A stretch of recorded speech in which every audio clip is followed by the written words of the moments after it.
నువ్వు పొగరు తగ్గించుకో, పొగరు లేటి ఇంకా చాలా ఉన్నాయి నీ విషయాలు బయటకు రావాల్సినాయి. శాసనసభలో మరి నువ్వు ఎందుకు లేచి మాట్లాడలే? నువ్వు ఉన్నావు కదా అక్కడనే.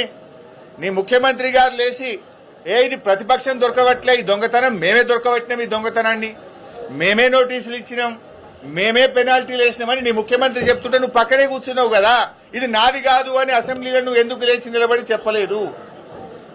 నీ మైనింగ్ మంత్రే లేచి రాఘవకు అనుమతులు లేవు, రాఘవ అనుమతుల కోసం ఢిల్లీకి అప్లై చేసిందని చెప్తే అసలు రాఘవకు మైనే లేదని నువ్వు అసెంబ్లీలో లేచి ఎందుకు చెప్పలేదు? నువ్వు అసెంబ్లీలో ఉన్నావు కదా, నా పక్క సీట్లనే కూర్చున్నావు కదా, మరి ఆ రోజు ఎందుకు లేవలేదు? 12 రోజులకు గుర్తొచ్చిందా నీకు మైన్ లేదని?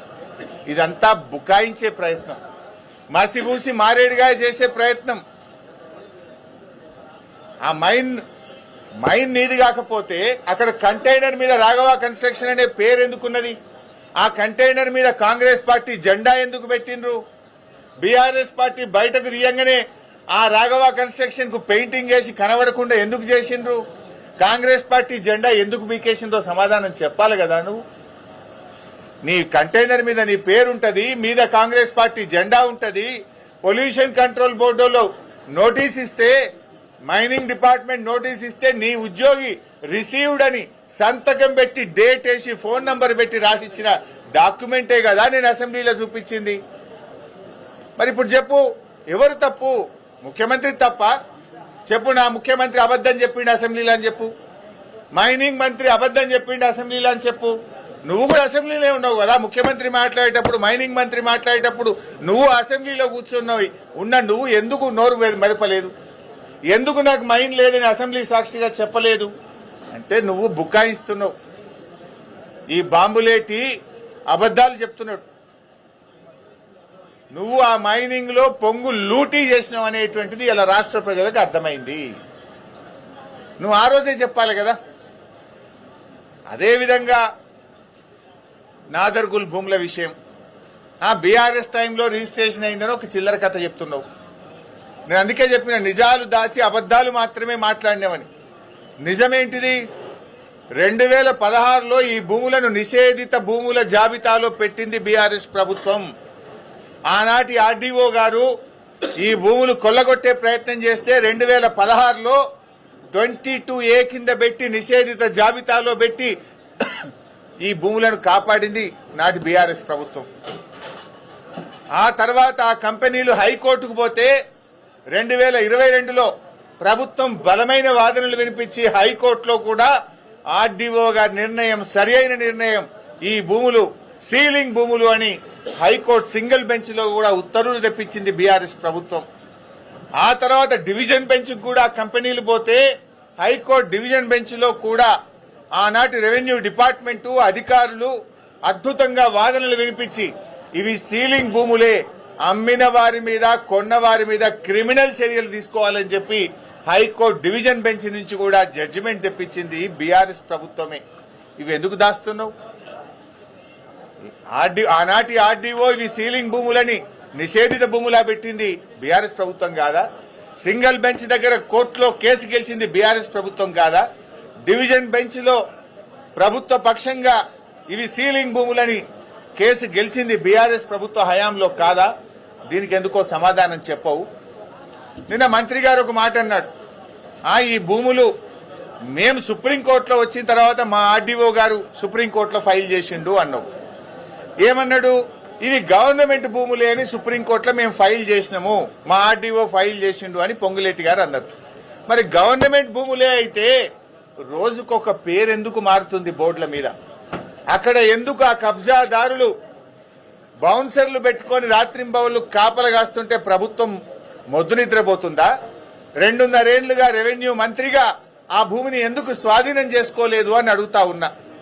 ఆడ రోజుకొక పేరు, ఒకనాడు కోహినూర్ వస్తుంది, తెల్లారి ఎంఈఏఎల్ వస్తుంది, తర్వాత శిల్పా వస్తుంది, తర్వాత శిల్పా రాగానే అది మళ్ళీ రాత్రి పెయింటింగ్ పడుతుంది. శిల్పాలు ఎవరు ఉన్నారో తెలుసు కదా. ఆ తర్వాత ఏక్యూ స్క్వేర్ వస్తుంది, ఆ తర్వాత మళ్ళీ కోహినూర్ సింప్లెక్స్ వస్తుంది. ఎందుకు బోర్డుల మీద పేర్లు మారుతున్నాయి? ఏక్యూ స్క్వేర్ వెనుక నీ కొడుకున్నది నిజం కాదా? శిల్పాతో మీకు వ్యాపార సంబంధాలున్నాయి, నిజం కాదా? పెడదామా, డాక్యుమెంట్లు బయట పెడదామా? శిల్పాతో రాఘవ కంపెనీకి ఇవాళ హైదరాబాద్ లో వ్యాపార సంబంధాలు ఉన్నాయా లేవా? ఏక్యూ స్క్వేర్ లో మీ కొడుకు భాగస్వామ్యా కాదా? నేను సింపుల్ ఒక మాట అంటున్నా, నువ్వే అంటున్నావు ఇది ప్రభుత్వ భూమి, మేము సుప్రీంకోర్టులో వేసినాము, మా ఆర్డీఓ వేసిండన్నావు. ప్రభుత్వ భూమి అయితే నీ హైడ్రా గడివిక్తుందా?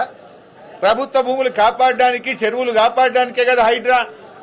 వెళ్ళండి, నేను మంత్రి గారిని కోరుతున్న, నిజాయితీ ఉంటే, చిత్తశుద్ధి ఉంటే తక్షణమే ఆ కాంపౌండ్ వాళ్ళు తొలగించండి, బౌన్సర్లను, ఆ ఆక్రమణదారులపై క్రిమినల్ కేసులు పెట్టండి, అరెస్ట్ చేయండి, ఆ భూమిని ప్రభుత్వం స్వాధీనం చేసుకోండి, ఆ భూమిలో సాగు చేసుకున్న రైతులకు ఎంట్రీ ఇవ్వండి.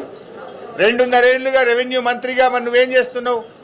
ప్రభుత్వ భూమి అని నిన్న చెప్పినావు కదా. If it is government land, why government is not taking action? As per the Land Ceiling Act, RDO is the custodian of the ceiling lands. Then what is that RDO is doing?